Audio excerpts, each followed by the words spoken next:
اور سب سے پہلے جو ہے وہ اللہ تعالیٰ جن آیات میں ہمارے جو ہے وہ توجہ دلا رہے ہیں، وہ سب سے پہلے یہاں ایک مثال کے ذریعے جو ہے وہ بتایا گیا، مثل الذین ينفقون اموالهم فی سبیل اللہ، کہ جو لوگ اپنے مال اللہ کی راہ میں صرف کرتے ہیں۔ سب سے پہلے ہمارے سامنے جو ہے وہ خلاصہ آتا ہے کہ ان آیات میں اللہ تعالیٰ نے اپنی راہ میں خرچ کرنے کو ایسی کھیتی کی مثال سے واضح کیا ہے جو 700 گنا تک بڑھتی ہے، اور اخلاص کے ساتھ خرچ کرنے والوں کے لیے بے حد و حساب اجر کا وعدہ فرمایا ہے، اور صدقے کو احسان جتا کر یا تکلیف دے کر ایذا دے کر ضائع کرنے سے منع کیا گیا، ریاکاری کو بے فائدہ اور بے برکت قرار دیا گیا، اور شیطان کے فقر کے خوف کے مقابلے میں اللہ کے فضل و مغفرت کی امید دلائی گئی۔ اللہ نے صدقات کے مستحقین کی وضاحت کرتے ہوئے ہمیں سکھایا کہ خرچ نرمی، حکمت، عزت نفس کے احترام اور خفیہ طور پر دیا جائے تاکہ دل پاک ہو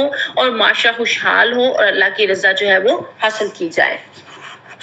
اور پھر یہاں جو مثال دی گئی ہے نا، یہ بہت خوبصورت مثال دی گئی ہے، اور اس میں بڑی محبت اور شفقت کے ساتھ اللہ تعالیٰ بات کر رہے ہیں، اور جو نفسیاتی اور اجتماعی جو آداب ہے وہ بھی اللہ تعالیٰ بتا رہے ہیں، جن سے صدقہ ایک ایسا عمل بن جاتا ہے کہ جس سے دینے والے کے نفس کی تربیت ہوتی ہے، لینے والے کے لیے وہ سود مند اور نفع بخش عمل قرار پاتا ہے، اور اس کے نتیجے میں معاشرہ ایک خاندان میں تبدیل ہو جاتا ہے جس پر باہمی تعاون، محبت، رحمت اور شفقت کی حکمرانی ہوتی ہے۔ اور انسان جن بتوں کی پوجا کرتا ہے اور جو بت اس نے اپنے دل میں بٹھا رکھے ہیں، ان میں سب سے بڑا بت جو ہے وہ دولت ہے۔ ایک جھونپڑے میں رہنے والا بھی آہیں بھرتا ہے کہ ہائے میرے پاس یہ اور یہ ہو، اور ایک محل میں رہنے والا بھی اپنا ایمان اس لیے بیچ دیتا ہے کہ یہ اور حل من مزید میرے پاس جو ہے وہ ہو۔ اس رکوع میں 3 مضامین ہیں: اللہ کی راہ میں خرچ کرنے کے فضائل، ایسی شرائط جن کے ذریعے صدقہ خیرات اللہ کے ہاں قبول ہو، اور ایسی چیزوں کا بیان جس سے صدقہ خیرات جو ہے وہ برباد ہو جاتا ہے۔ یہ چیزیں جو ہے وہ اس کے اندر واضح کر دی گئی ہیں۔ اور جو مثال دی گئی ہے نا، وہ جیسے ایک دانہ جو ہے وہ جیسے گندم کا دانہ کاشتکار بوتا ہے، اس کے دانے سے ایک سوئی پھوٹتی ہے، پھر ایک تنا بنتی ہے، اس میں پھر 7 جو ہے وہ ایسی بالیں نکلتی ہیں، اور ایک بالی جو ہے میں 100 دانے ہوتے ہیں۔ ایک مومن کے انفاق کا بھی یہی حال ہے۔ ایسی برکت ہر صدقے میں ہے جو اخلاص، للہیت، رزق حلال اور مستحق جگہ اور سنت کے مطابق ہو۔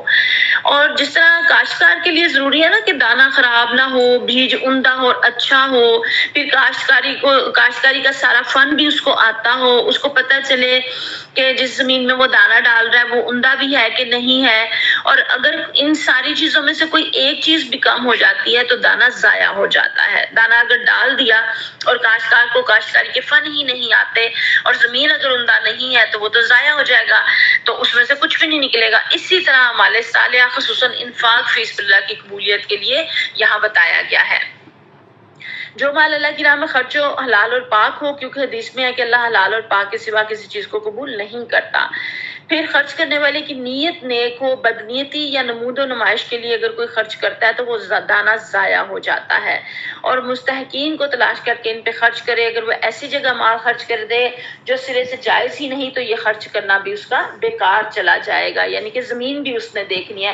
اسی لیے ہم زیادہ زور اس چیز پہ دیتے ہیں کہ اجتماعیت میں جو ہے وہ اپنا صدقہ، زکوٰۃ، خیرات، اعانت جماعت کے اندر دی جائے، تاکہ وہاں پہ نہ آپ کو پتہ چلے کہ لینے والا ہاتھ کون سا ہے، اور نہ لینے والے کو پتہ چلے کہ دینے والا ہاتھ کون سا ہے، اور اجتماعیت کی طرف جو ہے وہ ہمیں توجہ بھی دلائی جاتی ہے۔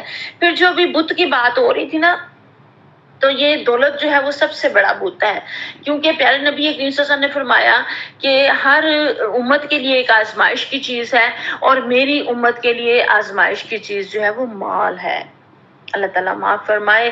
اور یہ بھی حدیث مبارکہ آپ نے پڑھی ہوگی، سنی ہوگی، کہ جس میں پیارے صلی اللہ علیہ وسلم نے فرمایا کہ اگر انسان کو، ابن آدم کو، ایک سونے کی وادی مل جائے تو وہ کہے گا، خواہش کرے گا کہ کاش کے 2 ہوں، اور اگر 2 مل جائے تو وہ تیسری کی بھی خواہش کرے گا، اور اس کا جو ہے وہ لالچ کا پیٹ تو صرف قبر کی مٹی بھر سکتی ہے۔ اللہ تعالیٰ معاف فرمائے۔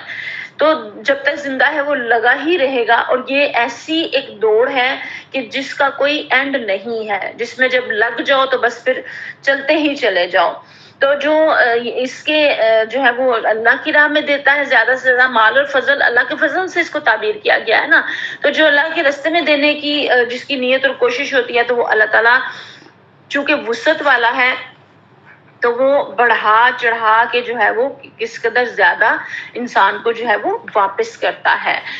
اور یہ بھی اللہ تعالیٰ کا قانون ہے کہ جس قدر خلوص اور جتنے گہرے جذبے کے ساتھ انسان اللہ کی راہ میں مال خرچ کرتا ہے، اللہ تعالیٰ اسی قدر زیادہ اس میں جو ہے وہ خیر و برکت عطا فرما دیتے ہیں۔ حضرت عمر بن عبدالعزیز کے بارے میں آتا ہے نا کہ انہوں نے اپنے پیچھے 11 بیٹے چھوڑے، اور جنہیں اپنے باپ کی وراثت سے صرف 5 درہم حصہ ملا، زیادہ نہیں ملا نا، کیونکہ وہ انہوں نے اللہ کے حکموں کے مطابق زندگی گزاری اور خدا خوفی کے ساتھ گزاری، اور ناجائز مال نہیں کمایا اور اپنے لیے کوئی سہولتیں آسانیاں نہیں لی۔ لیکن چند سالوں کے بعد جو ہے وہ ان کے بیٹے نے ایک دن میں 100 غلام خرید کر اللہ کے راستے میں آزاد کیے۔ اس سے اندازہ ہوتا ہے کہ ان کی دولت کس قدر بڑھ گئی، اس میں کس قدر اللہ تعالیٰ نے خیر و برکت ڈال دی، کیونکہ وہ حلال رزق تھا۔ یہ ہے خیر و برکت۔ یہ بظاہر لگ رہا ہوتا ہے کم ہوتا ہے، لیکن یہ بڑھ جاتا ہے۔ اور ہشام بن عبد الملک نے اپنے پیچھے اس نے بھی 11 بیٹے چھوڑے، اور ہشام کے مرنے پر ہر ایک کو 11 لاکھ درہم وراثت میں ملے۔ لیکن ایک وقت آیا کہ اس کے بیٹوں کو لوگوں نے مانگتے ہوئے دیکھا، کیونکہ وہ ظلم اور غبن سے دولت کی ہوئی تھی اکٹھی، اور جو اپنی اولاد کو دی اور وہ کسی کام نہ آئی۔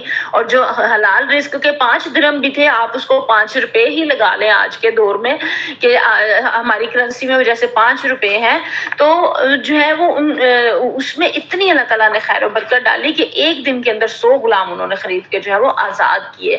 تو اللہ تعالیٰ کہتے ہیں کہ جو لوگ اللہ کی راہ میں مال خرچ کرتے ہیں اور پھر احسان نہیں جتاتے، نہ دکھ دیتے ہیں، ان کا اجر ان کے رب کے پاس ہے، اس کے لیے کسی رنج اور خوف کا موقع نہیں ہے۔ اب یہاں انفاق فی سبیل اللہ کے آداب بھی بتا دیے گئے ہیں۔ کیا آداب بتا دیے گئے ہیں؟ کہ احسان نہ جتایا جائے۔ احسان جتانا جو ہے وہ بہت برا کمینہ فعل اس کو کہا گیا، اللہ تعالیٰ معاف فرمائے، کیونکہ اس سے کیا ہوتا ہے کہ دینے والوں کے لیے بھی یہ نقصان دہ ہوتا ہے، اور جھوٹی برتری انسان اپنی دوسرے کے اوپر لگاتا ہے تو دوسرے کے جذبات بھی جو ہے مجروح ہوتے ہیں، اور اپنے حصے میں بھی اس کے جو ہے وہ کچھ نہیں آتا۔